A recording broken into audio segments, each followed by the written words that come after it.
फक्त उन्हाळ्यातच नाही तर प्रत्येक ऋतूमध्ये हा एक लाडू खाऊन शरीराला हेल्दी ठेवलंच पाहिजे। कोणत्याही साखरेचा वापर न करता अगदी डायबिटीज वाले सुद्धा आरामात खाऊ शकतील अशा एनर्जी लाडूची रेसिपी खास आज तुमच्यासाठी घेऊन आली आहे। रोज एक लाडू सकाळी चहाच्या वेळेस खा आणि दिवसभर प्रफुल्लित आणि एनर्जी युक्त राहा। बनवायला अगदी सोपे, अगदी कमी साहित्यात बनवून तयार होतात आणि प्रोसेस सुद्धा खूप साधी आणि सोपी आहे। तर असे हे मस्त एनर्जी लाडू बनवण्यासाठी इथे बघू शकता साधारणतः 150 ग्रॅम मी सुकं खोबरं घेतलेलं आहे।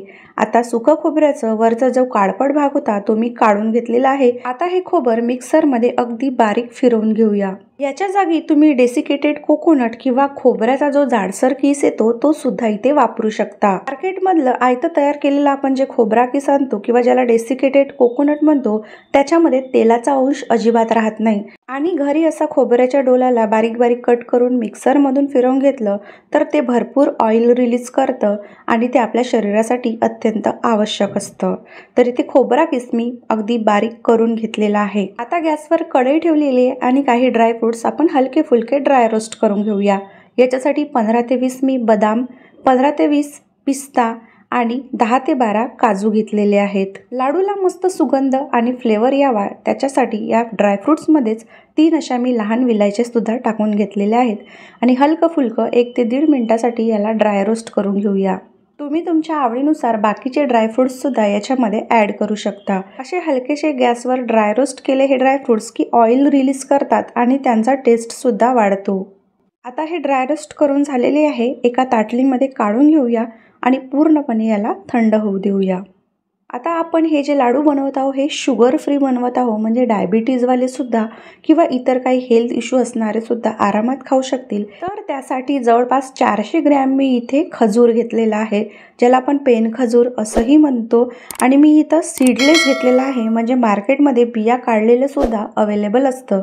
तुमच्याकडे घरी उपलब्ध असेल तर त्याच्या तुम्ही बिया काढून वापरू शकता। मार्केटमध्ये काळ्या पाटीचा आणि थोडासा ड्राय असा सुद्धा खजूर मिळतो, तो सुद्धा तुम्ही या ठिकाणी वापरू शकता। खोबऱ्याचा किस एका भांड्यामध्ये काढून घेऊया आणि त्याच भांड्यामध्ये आता आपण बाकीचं साहित्य सुद्धा बारीक करून घेऊया। मिक्सरच्या भांड्यामध्ये पहिल्यांदा आपण सगळं खजूर घालून घेऊया आणि त्याच्यानंतर आपण जे ड्राय रोस्ट करून ठेवलेले ड्रायफ्रुट्स होते ते सुद्धा थंड झालेले आहेत, ते सुद्धा घालून घेऊया। आता महत्त्वाची टीप आणि ती म्हणजे आपल्याला जर वाटत असेल की हे लाडू जवळपास महिनाभर टिकले पाहिजे तर याच्यात अजिबात पाण्याचा अथवा दुधाचा वापर करायचा नाही।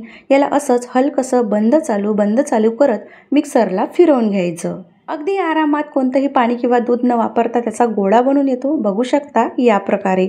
थोडंसं जाडसर राहिलं तरीही चालेल। आता हे मिश्रण ज्या भांड्यामध्ये आपण खोबरा किस काढून ठेवलेलं होतं त्याच्यामध्ये काढून घेऊया आणि सगळं मिश्रण एकजीव करून घेऊया। अगदी प्रवासात नेण्यासाठी किंवा रोज रोज नाश्त्यामध्ये काय बनवावं असं सुचत नसेल तर हा एक लाडू खाल्ला तरी तुमची नाश्त्याची भूक आरामात भागवली जाते आणि दिवसभर एनर्जी आपल्याला फील होते। लाडू बांधण्या अगोदर माझ्या सर्व भगिनींना अशी रिक्वेस्ट आहे की प्लीज आतापर्यंत सबस्क्राईब केलं नसेल चॅनलला तर नक्की सबस्क्राईब करा।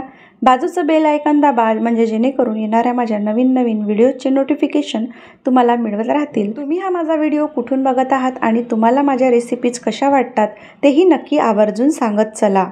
तर इथे बघू शकता अगदी 2 मिनिटांमध्ये हे सगळे लाडू बनून तयार होतात, अजिबात याला कुठलाही त्रास जात नाही। लाडू बांधता कोणत्याही तेलाचा तुपाचा वापर न करता सुद्धा एवढे ऑइल हे रिलीज करतात लाडू, जे आपल्या सांध्यांसाठी गुडघ्यांसाठी अतिशय आवश्यक आहे। आणि टेस्ट म्हणाल तर अप्रतिम। लहान मुलांना चॉकलेट देण्याऐवजी हा एक लाडू तुम्ही अवश्य द्यायला हवा।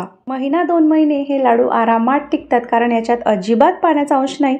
त्याच्यामुळे भरपूर बनवून ठेवा आणि रोज एक मुलांच्या टिफिन बॉक्सला नक्की देत चला। महिलांनी तर अवश्य रोज एक लाडूचं या सेवन करायलाच हवं, त्याच्यामुळे तुमच्या रक्ताची कमतरता दूर होईल, तुम्हाला एक एनर्जी फील होईल, थकवा जाणवणार नाही। मस्त तुमच्या सगळ्या रोगांवर हे रामबाण इलाज आहे। शुगर असणाऱ्यांना डॉक्टर गोड खाण्यास मनाई करतात, परंतु हा लाडू आरामात शुगर असणारे सुद्धा खाऊ शकतील। तर फक्त उन्हाळ्यातच नाही तर इतर ऋतूंमध्ये सुद्धा हे लाडू तुमच्या शरीरासाठी एक वरदानच आहे। तर अवश्य बनवून ठेवा आणि त्याचा आस्वाद घ्या। आजची माझी रेसिपी आवडली असल्यास प्लीज व्हिडिओला एक लाईक जरूर करा आणि चॅनलला सबस्क्राईब करायला विसरू नका।